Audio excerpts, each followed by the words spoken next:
असली शान दिखने में नहीं बल्कि याद रहने में। ये लाइन फैशन किंग के नाम से दुनिया भर में मशहूर जॉर्जियो अरमानी की थी और शायद यही उनकी पूरी जिंदगी की पहचान भी बनी। 91 साल की उम्र में वो दुनिया से चले गए, लेकिन अपने इनोवेशंस को शिक्षाओं के रूप में छोड़ गए। इटली का एक साधारण लड़का था जॉर्जियो अरमानी। उसका सपना था डॉक्टर बनने का। मेडिकल कॉलेज में दाखिला भी लिया, लेकिन मन नहीं लगा तो पढ़ाई अधूरी छोड़ दी। इसके बाद कुछ समय इटली की सेना में काम किया और फिर 1957 में डिपार्टमेंटल स्टोर में कपड़ों के डिस्प्ले को सजाने का काम करने लगा। यहीं से उस लड़के की जिंदगी ने करवट ली और किस्मत ने शोरूम की खिड़कियों से गुजरते हुए उसे फैशन का रास्ता दिखाया। अरमानी ने सूट पहनने का अंदाज बदल दिया, रंगों को नई भाषा दी और फैशन को सिर्फ अमीरों की चीज नहीं बल्कि आत्मविश्वास का प्रतीक बना दिया। इसीलिए वो दुनिया के सबसे प्रभावशाली डिजाइनर बने। उनके बड़े इनोवेशंस पर एक एक करके गौर कीजिए। पहले सूट का मतलब था भारी, सख्त और थोड़ा असहज कपड़ा। अरमानी ने इसे हल्का, आरामदायक और आसान बना दिया। आज हम जो सॉफ्ट सूट देखते हैं वो उनकी ही देन है। उन्होंने चटक और चिल्लाते हुए रंगों की जगह मिट्टी जैसे शांति देने वाले रंगों को अपनाया।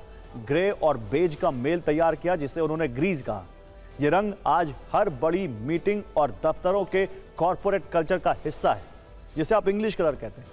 80 के दशक में उन्होंने औरतों के लिए ऐसे सूट बनाए जो न केवल आरामदायक थे बल्कि शक्ति और आत्मविश्वास का प्रतीक थे। ये पावर सूट वाली क्रांति थी। रेड कार्पेट पहले से मौजूद था, लेकिन अरमानी ने उसे फैशन शो जैसा बना दिया। उन्होंने हॉलीवुड स्टार्स को रेड कार्पेट पर अपने कपड़ों में उतारा और फिर यह ट्रेंड पूरी दुनिया में छा गया। उन्होंने सबसे पहले कहा, जो मॉडल्स बहुत कमजोर और अस्वस्थ हैं उन्हें रैंप पर जगह नहीं मिलेगी। BMI 18 से कम वाली मॉडल्स को रैंप से हटाया ताकि ये होड़ खत्म हो। यह उनके मानवीय चेहरे की झलक थी।